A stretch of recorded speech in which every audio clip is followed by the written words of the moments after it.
صحابہ کرام کی خواہشات پڑھیں، ان کے زندگی کے واقعات پڑھیں، نبی کریم صلی اللہ علیہ وسلم پر جان نچھاور کرنے کا جذبہ دیکھیں، اور جن جن لوگوں نے جانیں نچھاور کی آپ ان کو دیکھیں تو لگتا یوں ہے کہ انہوں نے اپنی زندگی کی کوئی چیز بچا کے رکھی ہی نہیں جو نبی اکرم صلی اللہ علیہ وسلم پر قربان نہ کی ہو۔ تو کتنا بڑا سرمایہ، کتنا بڑا نقصان ہوگا جس دن نبی کریم صلی اللہ علیہ وسلم اس دنیا سے تشریف لے گئے ہوں۔ جذباتی کیفیت کیا ہوگی؟ ہمارے باپ کا سایہ سر سے اٹھ جائے، ہماری ماں فوت ہو جائے، ہمارا کوئی قریبی عزیز فوت ہو جائے، گھر میں کوہرام مچا ہوتا ہے، تو کیا خیال ہے صحابہ کرام کی اس وقت جذباتی کیفیت کیا ہوگی کہ عمر فاروق رضی اللہ تعالیٰ عنہ جیسا جری شخص، دبنگ شخص جس کے پورے عرب کے اندر چرچے ہیں، وہ حواس کھو بیٹھا ہے، تلوار پکڑ کے کھڑا ہے جذبات میں۔ کوئی نہ کہے کہ نبی اکرم صلی اللہ علیہ وسلم فوت ہو گئے، گردن اتار دوں گا۔ اللہ اکبر! کیا خیال ہے صدیق اکبر رضی اللہ تعالیٰ عنہ کے جذبات کے بارے میں؟ کہ صدیق اکبر رضی اللہ تعالیٰ عنہ تو بہرحال دانائے راز نبوت تھے، دانائے راز نبوت تھے۔ وہ ہر اعتبار سے حضرت عمر فاروق رضی اللہ تعالیٰ عنہ سے زیادہ قریب تھے نبی اکرم صلی اللہ علیہ وسلم، ہر اعتبار سے زیادہ قریب تھے۔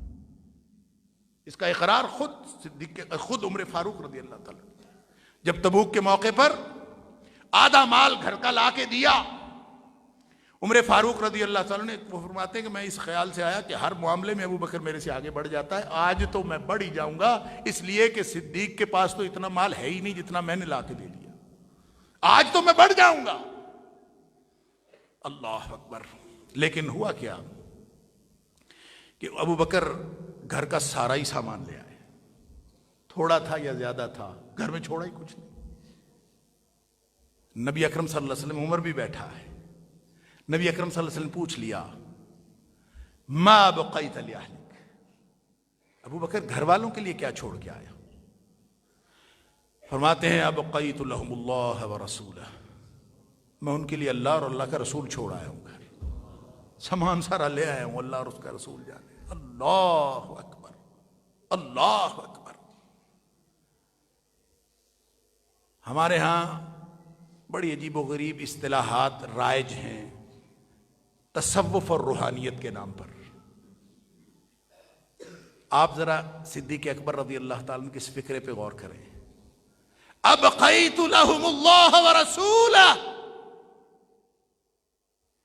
دنیا کائنات میں اگر کوئی روحانیت کا بڑے سے بڑا تصور ہو سکتا ہے تو اس فکرے کے اندر موجود ہے۔ دنیا کائنات میں اگر کوئی قرب کی اعلیٰ ترین منزل ہو سکتی ہے تو وہ اس فکرے کے اندر موجود ہے۔ سبحان اللہ!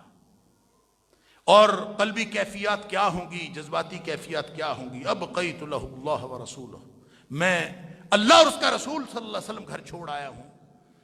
تو عمر فاروق رضی اللہ تعالیٰ عنہ فرماتے ہیں میں نے دیکھا، مجھے سمجھ آ گئی، لا اسبقہ ابدا، میں ابد الآباد تک، ہمیشہ ہمیشہ تک کبھی صدیق اکبر سے آگے نہیں بڑھ سکتا۔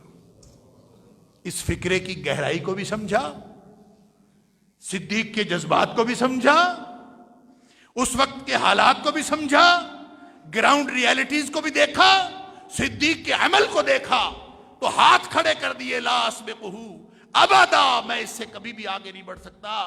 جو ہر اعتبار سے آگے تھا اس نے جذباتیت کا مظاہرہ نہیں کیا، حالانکہ جذبات اس کے کتنے ہوں گے اللہ جانتا ہے۔